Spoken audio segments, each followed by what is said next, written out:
আসসালামু আলাইকুম ওয়া রাহমাতুল্লাহ। প্রিয় সহযোদ্ধা, আমাদের দীর্ঘ 1 বছর ধরে 3 আগস্ট থেকে শুরু করে আজকে পর্যন্ত আমরা কথা বলছি। এখন আমাদের কাজ করার সময়। আমাদের আহ্বায়ক এবং সদস্য সচিব তাদের পরবর্তী বক্তব্যে আমাদের প্রয়োজনীয় দিক নির্দেশনা দিবেন। আমরা সে অনুযায়ী পরবর্তী বাংলাদেশ বিনির্মাণ করব। আমি শুধু একটা জিনিসই আপনাদেরকে প্রতিশ্রুতি দিচ্ছি এবং আশ্বস্ত করছি, এইখানে আমার যারা কর্মী রয়েছেন, নেতা রয়েছেন, আমরা আপনাদেরকে প্রতিশ্রুতি দিচ্ছি, কেউ যদি ভয় দেখায়, কেউ যদি হুমকি দেয়, আপনারা পিছু হটবেন না।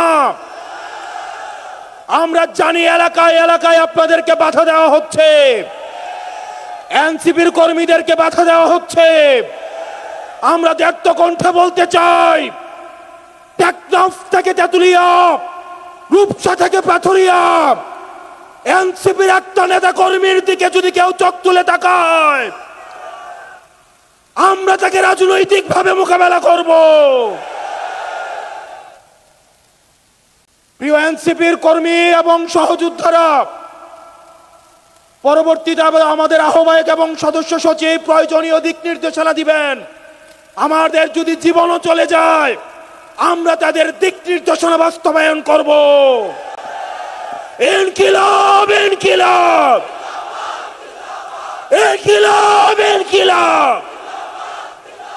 কথায় কথায় বাংলা ছাড়। এই দেশ আমার দেশ, এই দেশ আমার দেশ। NCP NCP.